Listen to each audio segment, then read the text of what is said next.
Muy buenos días. Muchas gracias a Sin Capítulo Caribe por la invitación. Primera vez en Valledupar, un placer estar acá. Hoy vamos a hablar un tema súper importante y que está muy en boga actualmente, que es los tratamientos optimizados. Entonces, hoy vamos a hablar lo que es optimización más allá de la simplificación, porque antes hablamos de simplificación y ahorita tenemos que realmente hablar de lo que es optimización. Para eso, bueno, me presento otra vez. Mi nombre es Víctor Sarabia, yo soy médico internista infectólogo. Soy egresado de la Universidad Central de Venezuela y desde hace 2 años y medio, no, mentira, ya casi 2 años, 9 meses estoy acá en Colombia en el cargo de gerente médico para la línea de VIH. ¿Sí? Para comenzar esta charla yo siempre comienzo también con una reflexión, ¿no? Y por las caras que veo acá, muchos sabrán lo que es esto, otros no tanto. Este era un teléfono que utilizábamos cuando estábamos un poco más pequeños, que era eso, simplemente un teléfono, en donde nuestros padres no tenían el bloqueo digital, ni bloqueo con cara, ni que se desbloqueara, sino que nos ponían un candadito aquí y no nos permitían hacer llamadas y así nos bloqueaban a nosotros, nuestros papás, para que no hiciéramos las llamadas. Pero eso iba cambiando. Fíjense que acá teníamos solo un dispositivo, que era el teléfono, pero ahora estamos en esto y pudiéramos quitar acá el computador del lado con los audífonos e incluso pudiéramos quitar el teléfono y dejamos solo el reloj. Porque ahora las cosas lo que han hecho es simplificarnos la vida. Ahora no es solo el reloj, no solo es teléfono, sino que es la agenda, es el recordatorio, son las aplicaciones donde escuchamos música, donde hacemos prácticamente todo. Y yo a veces cariñosamente les digo que esos son cerebros accesorios, ¿no? Uno ha perdido la capacidad de memorizar porque todo lo tiene a la mano en el bolsillo. Entonces uno tiene estos dispositivos. Eso es parte de lo que habla, es de lo que es la optimización y la simplificación. Nosotros, nuestro progreso científico es a simplificarnos la vida a todos, en todos los aspectos. Y vamos, históricamente ha sido así. Siempre tratamos de que todo sea mucho más fácil, tal vez para tener un poco más de tiempo, cuando no estamos en el trancón, de quedarnos o ver o poder hacer muchas más tareas, ¿no? Aunque eso de multitarea no existe. Uno o se concentra en una cosa o pierde lo demás. Pero eso es lo que han tratado de hacer y lo que has tratado de evolucionar en la ciencia. Siempre simplificarnos y hacernos las cosas mucho más fáciles. Pero también encontramos que cuando tenemos esto, cuando tenemos muchas cosas, a veces nos complicamos. Y a veces también los caminos más fáciles son los caminos que nos llevan hacia una sola ruta, ¿no? Entonces eso también tenemos que tenerlo en cuenta. Entonces con esta reflexión vamos a ir comenzando a hablar un poco de lo que es optimización más allá de la simplificación. ¿Qué era simplificación o de qué se habla de simplificación? De que antes, si veíamos la historia del VIH, el paciente tomaba al inicio, sí se comenzó con una monoterapia que era ZT porque no existía ningún otro recurso, pero después se fueron agregando píldoras y píldoras y píldoras y el paciente podía llegar a tomar una cantidad impresionante de píldoras al día. ¿Okay? Y eso no era grato para ninguno de los pacientes. Aparte de que tomaba mucho, que supuestamente es un tratamiento para tratar el VIH, el paciente se sentía mal. O sea, estoy tomando un tratamiento y me siento mal. Y no solo que me siento mal, sino que paso todo el día pensando en la pastilla que me voy a tomar a las siguientes 6 horas o a las siguientes 8 horas. Entonces eso complicaba lo que era el tratamiento.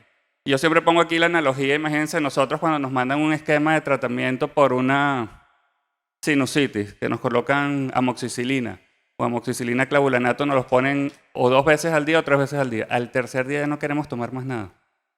Ya nos sentimos bien y queremos dejar de tomarlo. Imagínense un paciente que tiene que tomar tratamiento el resto de su vida con medicamentos antirretrovirales y que tiene que tomarlo muchas veces al día. Entonces ahí entra otro tema importante que es la adherencia. Se pierde la adherencia al tratamiento y también por eso viene todo lo que es simplificación y optimización.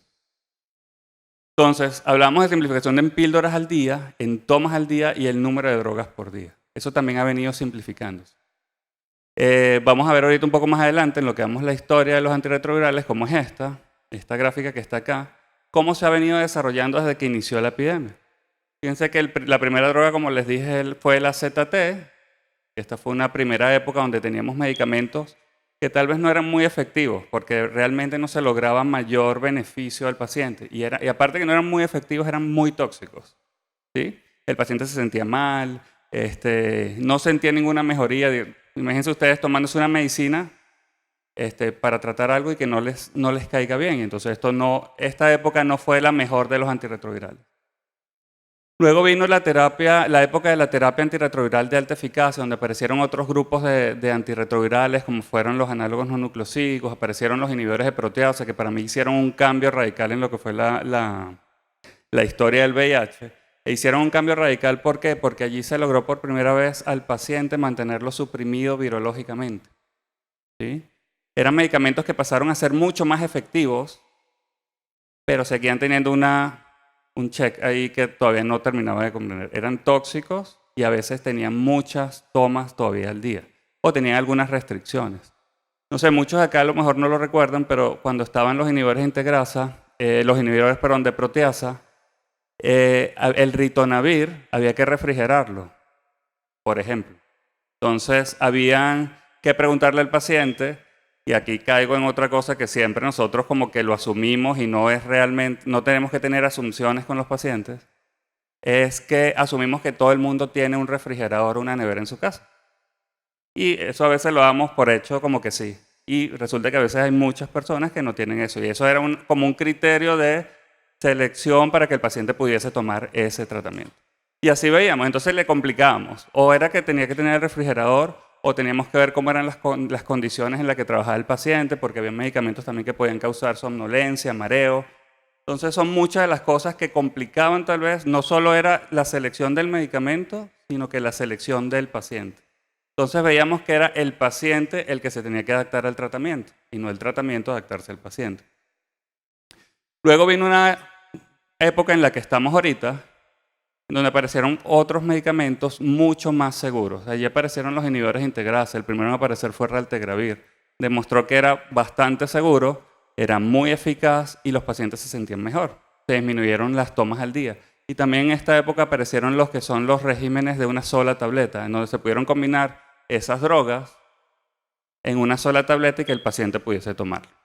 Pero hasta allí vamos bien, hasta allí estamos en simplificación, ¿sí? Logramos lo que veíamos al principio, era sumar todas estas drogas y colocarlas en una sola tableta para hacerle la vida al paciente mucho más fácil. Pero todavía habían algunas restricciones y algunas situaciones especiales. Y como lo vimos ayer, nuestros pacientes con VIH van cambiando. Esto forma parte de tal vez, y lo voy a pasar un poco rápido, esto forma parte de lo que es la reflexión, ¿no?, de los tratamientos. Cuando comenzamos con muchas tabletas y ahora estamos yendo al revés, a tomar menos tabletas. Y no solo menos tabletas, sino que también menos drogas. ¿Okay? Tenemos siempre todos los que hemos visto pacientes con VIH que la terapia antirretroviral de alta eficacia decía que tenía que tener por lo menos 3 drogas activas contra el virus. 3 drogas para lograr la indetectabilidad.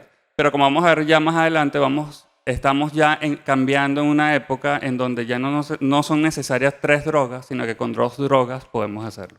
Y eso ha sido una búsqueda constante, no es nuevo. Si uno se pone a revisar esquemas o terapias de 2 drogas, vamos a ver que siempre se ha tratado de conseguir ese objetivo, pero lo que no habíamos tenido era tal vez los medicamentos que tenemos ahora, que son sumamente efectivos y mucho más seguros.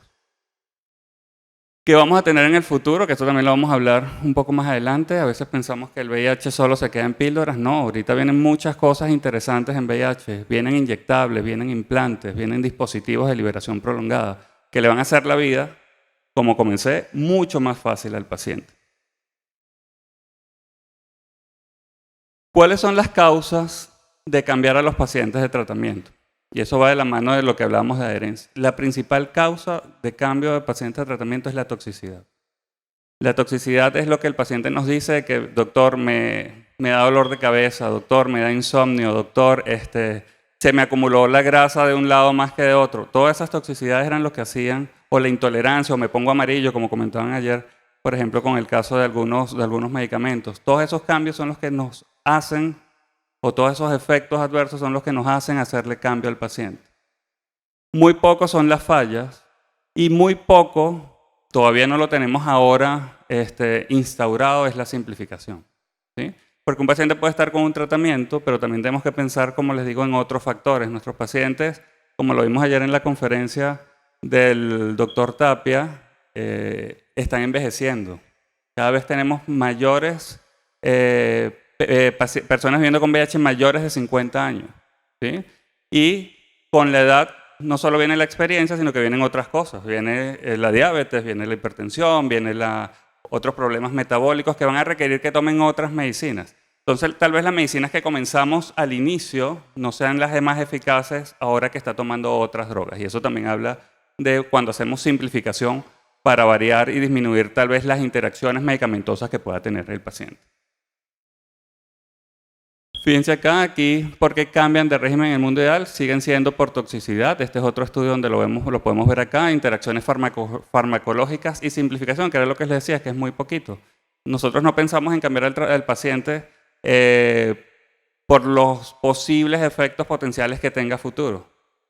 Casi siempre hacemos el cambio por toxicidad o por fallo, ¿no? Y ahora tenemos que contemplar tal vez todo eso. Lo que hablábamos ayer de, por ejemplo, efectos renales. Eso es una consideración que nosotros deberíamos tener para decidir hacer un cambio o no a un paciente con antirretrovirales. Y también hablando de los temas de adherencia, fíjense todos los factores que pueden influir. Hay factores con respecto al paciente. El uso de drogas recreativas o de alcohol es un factor que disminuye la adhesión del paciente al tratamiento antirretroviral. El sexo masculino. Sabemos que los hombres somos un desastre para tomar medicinas. Se los digo yo. Mi esposa me llama para recordarme las medicinas que me tengo que tomar. La juventud, por la irreverencia, ¿no? Porque voy a tomar yo medicina, y vemos que en los pacientes adolescentes, tal vez los adolescentes con VIH son los más complicados en el manejo, porque a veces muchos de ellos dicen, yo no tuve la culpa de infectarme, porque vienen con una transmisión vertical y no comprenden la magnitud de la enfermedad y le han perdido tal vez también el miedo. La raza no blanca, la depresión, los bajos niveles de educación, porque no comprenden cuál es la importancia de tomar el tratamiento, la poca confianza en habilidad para automedicarse, dolor extremo y que no noten cambios en el estado de salud. Porque a veces iniciamos tratamiento, el paciente está bien, toma el tratamiento y sigue bien. O sea, si no lo tomo estoy bien y si lo tomo también. Entonces no notan ese cambio y tampoco ven la necesidad de la adherencia. Pero también hay factores en medicación, y aquí es donde viene el tema de optimización, que es la frecuencia de la dosis. Hay estudios, vamos a ver un estudio, un metaanálisis, en donde vemos que mientras más tomas al día, menos adhesión o adherencia al tratamiento hay. Mientras menos tomas al día, más adherencia hay. E incluso si hacemos una sola toma al día, pero de varias drogas, mejora la adherencia. ¿Sí? La cantidad de comprimidos, el tipo de medicamento, la incapacidad, algunos requieren requisitos de alimento, y eso vuelve otra vez a la asunción, ¿no? Entonces asumimos que nuestros pacientes comen 3 veces al día y a veces comen 1 vez al día cuando comen. Entonces también tenemos que tener presente eso, ¿no? Y los efectos secundarios. También hay otros factores que pueden ser relacionados al feedback, a la relación médico-paciente, al tema institucional, cómo es la relación. Eso también son factores que pueden afectar la adherencia. Este es el metaanálisis que les comentaba, que fíjense que aquí hay varios estudios que se están comparando. A la izquierda vamos a ver los que favorecen a la toma 2 veces al día y a la derecha los que favorecen la toma 1 sola vez al día. Vemos que cuando vemos los intervalos de confianza, por ejemplo en estos estudios sin tratamiento previo, los pacientes prefieren 1 sola vez al día. No es que 2 tomas al día esté mal, 2 tomas al día sigue siendo una buena opción para mejorar el tratamiento, pero con 1 sola toma al día pareciera que fuese mejor. Y así lo vemos en los otros análisis. Favorecen la mayoría, fíjense que la media está casi siempre hacia 1 vez al día. Entonces, la recomendación es, si vamos a indicar un tratamiento, lo ideal es que sea entre 2 tomas al día a 1 toma al día, siendo lo ideal que sea 1 sola toma al día para asegurar la adherencia. Porque en el VIH recordemos que la adherencia es el principal factor de éxito para el paciente, que se mantenga tomando ese tratamiento. Y lo que hablaba ayer el doctor del envejecimiento. Este es un estudio del Reino Unido donde vemos cómo se ha ido incrementando. Si vemos para acá, para el 2003, las personas mayores de 50 años apenas era el 12%. Ellos tienen para el 2013 ya era el 26.9%. E incluso hay una corte que se llama Corte Atenas que revisa precisamente esto, cómo va envejeciendo nuestra población. Y probablemente para el 2030... la población mayor de 50 años que vive con VIH vaya a estar por encima del 40%. Muy distinto a lo que estamos viendo. Y ahí vienen las comorbilidades, las enfermedades asociadas, riesgo cardiovascular y todo esto. Y lo otro es el tema, también con el tema de envejecimiento. Fíjense acá, en azul están las personas, la población general, y en gris están las personas que viven con VIH mayores de 50 años. La cantidad de comedicaciones, de medicamentos que toman adicional. Ya está demostrado que la persona con VIH envejece 5 años más rápido que la población general. Eso es por un tema también genético, ¿no? El VIH parece que tiene un efecto a través de los telómeros que regulan el envejecimiento en las personas, que los van acortando y ese acortamiento hace que envejezcan más rápido. Y al envejecer más rápido aparecen obviamente comorbilidades también mucho más tempranas. Entonces esto también es un tema que nos está haciendo acá. Esto fue el año pasado en el Congreso Internacional de VIH, esto fue en Holanda, donde la gran noticia del Congreso era esto, que tenían esquemas de 2 drogas. Esa fue la gran noticia del Congreso. ¿Por qué era la gran noticia? Porque, como les dije, nosotros estábamos acostumbrados a regímenes de 3 drogas. Romper con ese paradigma parecía algo imposible, ¿no? Como les dije, tal vez no existían o no estábamos en la época exacta para ver los medicamentos que fuesen tan potentes y tan seguros como para asegurarnos esto. Y en esto fue noticia. Se presenta por primera vez el estudio Géminis, que es un esquema de 2 drogas. Es un estudio que se evaluó con 2 drogas, que es dolutegravir más lamivudina. Y se hizo la proyección a las 46 semanas, que ahorita lo vamos a ver, en donde la eficacia fue similar a la de regímenes de 3 drogas. Entonces, ¿por qué se busca regímenes de 2 drogas? Para minimizar los eventos adversos y las interacciones medicamentosas. Mientras menos drogas tomemos, menos eventos adversos vamos a tener y menos interacciones vamos a tener. Como también lo decían ayer, todas las drogas tienen eventos adversos. Todas las drogas tienen toxicidad. Incluso el acetaminofén, que lo tomamos como dulce, tenemos un dolor y el acetaminofén tiene eventos adversos. Y en los casos más graves puede tener una hepatitis fulminante, ¿no? Tóxica. Entonces, todos los eventos, mientras uno trate de minimizar eso, con la menor cantidad de exposición a drogas, va a ser mucho mejor para el paciente. Y fíjense que siguieron saliendo, ¿no? Regímenes de 2 drogas. Aquí está, a lo mejor algunos de ustedes lo conocen, el doctor Pedro Kahn. El doctor Pedro Kahn ha sido una de esas personas que ha estado luchando por buscar regímenes simplificados en pacientes con VIH. Como le digo, no es la primera vez ahorita porque ha sido un estudio que demostró por lo menos una eficacia, pero no es el primer estudio. Se han buscado combinaciones con inhibidores de proteasa y antagonistas de los correceptores SR5, con no nucleosídicos, con 2 inhibidores de proteasa, pero ahora con inhibidores integrasa e inhibidores de proteasa. Pero ahorita hay estudios que ya están avalando esto, y el doctor Kahn hizo un primer estudio que es el estudio PADEL, con dolutegravir y lamivudina, en el cual solo usó 20 pacientes. Y resulta que con esos 20 pacientes que él inició tuvo una efectividad, una eficacia de por encima del 90%. Entonces ahí se abrió la puerta, y cuando él abrió esa puerta comenzaron estudios un poco más con una mayor cantidad de población. Y fíjense lo que decía el doctor Sachs, que es uno de los infectólogos que lleva lo que es el Congreso Internacional de SIDA. Decía que la terapia inicial con dolutegravir más lamivudina no fue inferior a un esquema también optimizado, porque era con dolutegravir, tenofovir y entricitamina a las 48 semanas. O sea, no había diferencia entre 3 y 2 drogas. Ya nos abría la puerta, pero era tal vez un tiempo muy corto, ¿no? Si vemos 48 semanas, tal vez puede ser un tiempo más corto.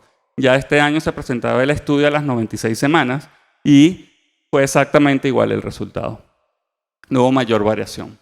Y este es el que presentaron en ese congreso en Ámsterdam en el 2018, que fue el estudio Géminis, en donde habían 2 brazos, un brazo que estaba con el esquema de 2 drogas, como les dije, dolutegravir más lamivudina, y el otro brazo que estaba con el esquema tradicional de 3 drogas, un esquema de 3 drogas optimizado porque tenía un inhibidor de integrasa, que es un medicamento seguro, más un esquema de tenofovir y entricitabina, que también es un esquema seguro y que es muy efectivo. Esto se llevaba hasta 144 semanas. Como les dije, en este momento se presentaron 48 semanas. Ya este año, en julio, en el Congreso en México, se presentaron las 96 semanas con algunos otros subestudios que dieron resultados bastante parecidos. Cuando vemos el éxito virológico, es decir, la eficacia terapéutica, se logró que el 93% de los que estaban con tres drogas lograron la supresión viral y en el brazo de 2 drogas el 90%. Muy pocos fallos virológicos, muy pocos fallos de respuesta al virus. Cuando se hace el segundo estudio, porque se hacen 2 estudios en espejo, Géminis 1 y Géminis 2, los resultados fueron muy similares, no hubo mayor variación. Y fíjense la cantidad de pacientes en cada uno de los grupos, eran aproximadamente 700 pacientes. Y en el tiempo, ¿cómo se comportó? Una de las cualidades de los inhibidores integrasa es que logran una supresión viral muy rápido. A las 4 semanas ya el paciente puede estar suprimido, a veces en menos tiempo. Y el tema es cómo se mantenía en el tiempo esa supresión. Fíjense que hubo muy pocas variaciones y siempre estuvo por encima del 90% en ambos casos. Cuando se estratifica, porque también con el tratamiento con VIH, uno que los ve con frecuencia también tiene que ver carga viral, cómo es la CD4, cómo es todo este tema, cómo se comporta en base a estos factores o a esta estratificación. Si tienen menos de 100.000 o más de 100.000, no hubo mayor diferencia. Cuando vemos los CD4 hubo una diferencia que fue entre los que estaban en menores de CD4, que fue 79 en el caso de 2 drogas versus 93, pero a esto se le hizo un análisis posterior, porque el número, como pueden ver acá, es muy pequeño.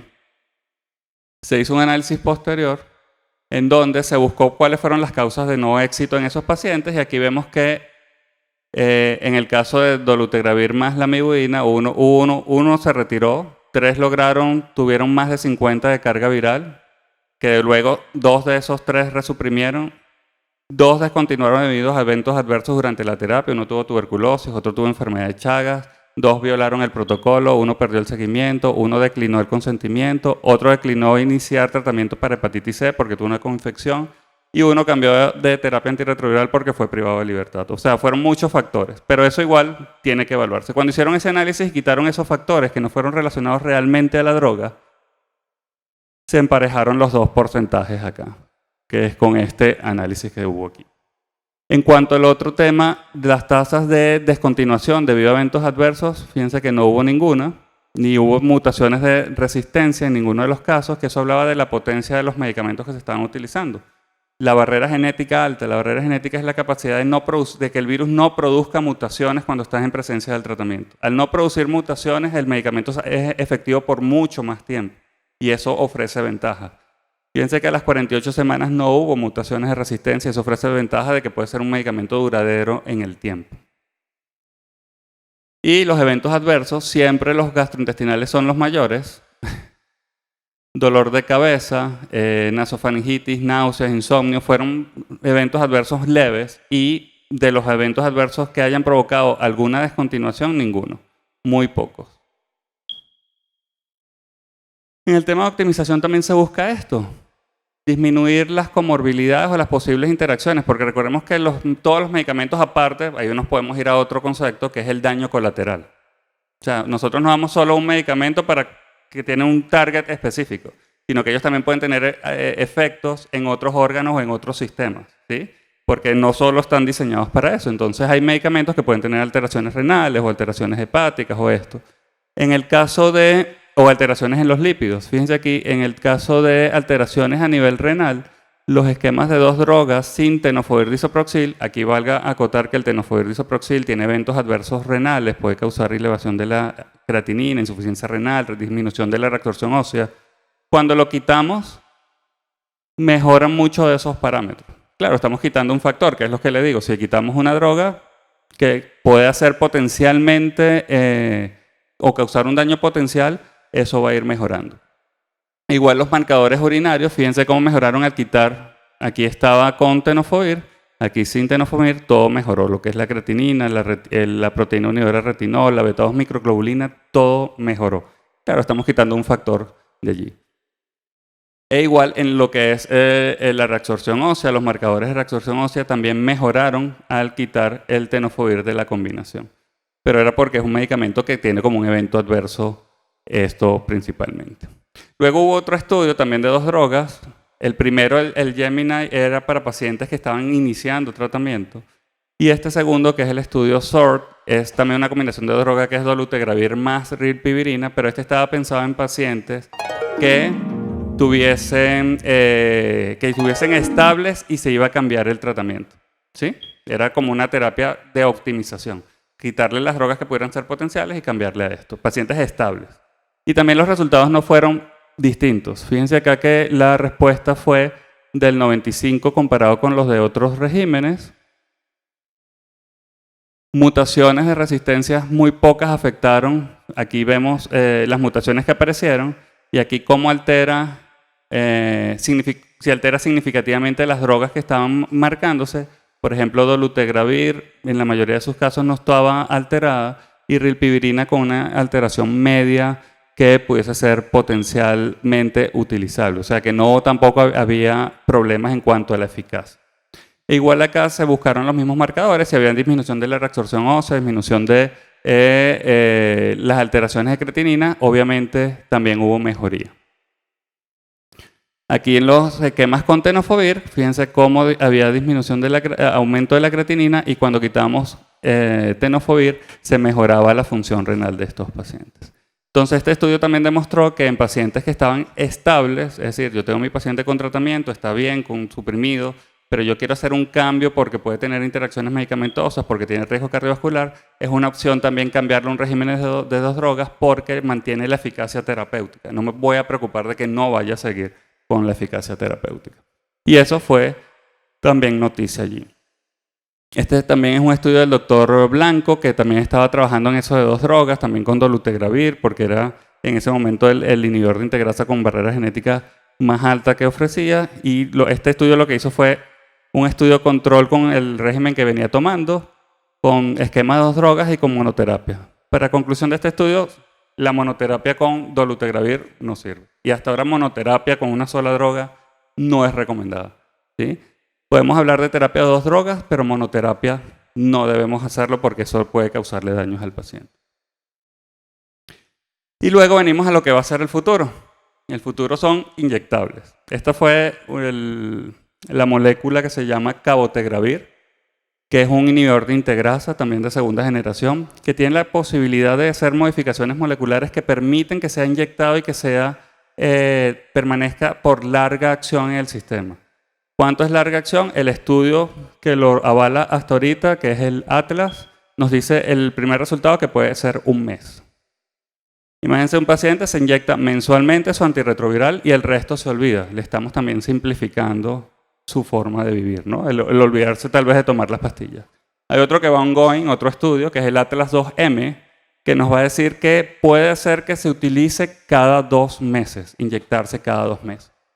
¿Sí?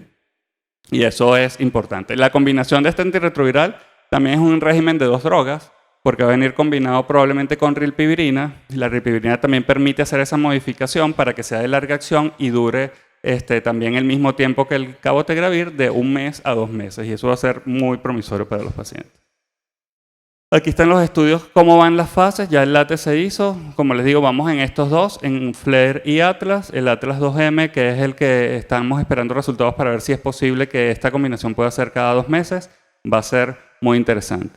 Y no solo este es un inyectable que viene, y aquí ya voy a terminar, les voy a pasar esto rápido porque ya me queda corto el tiempo, sino que vienen también otros inyectables. ¿Okay? Vienen otros inyectables y también de larga acción. Viene el islatravir, viene doravirina, se está trabajando en la vacuna, se están trabajando en otros mecanismos o de acción de antirretrovirales. Nosotros conocemos los básicos, que es a través de la transcriptasa reversa, a través de inhibidores de proteasa, a través de la integrasa, a través de los correceptores, pero vienen otros mecanismos de acción de tratamiento antirretroviral, como de la cápside, vienen antirretrovirales, bueno, vienen biológicos, perdón, que ya están, el ivalucimab, pero vienen otros medicamentos que lo que van es a potenciar el efecto inmunológico a través del interferón. Y eso va a causar que podamos ver cada vez más cerca lo que es la cura potencial del VIH. Vienen las vacunas, se están estudiando también vacunas y terapia genética para trabajar con respecto al tema del VIH. Lo que quiero dejar como mensaje acá, como vemos ya culminando, es que la optimización busca simplificarle la vida a los pacientes, hacerle mucho más fácil la vida a los pacientes tenemos siempre opciones de tratamiento para VIH. No nos tenemos que preocupar en que no vamos a tener opciones. Yo creo que una de las industrias donde más se ha desarrollado rápidamente es el tema de VIH y donde se ve más innovación todos los días. Como les digo, inyectables, vienen implantes, vacunas, otros mecanismos de acción. Siempre vamos a tener la posibilidad de tratar a nuestros pacientes, pero y de forma mucho más segura y adecuada. Así que, bueno, muchas gracias por el tiempo. Espero que les haya gustado.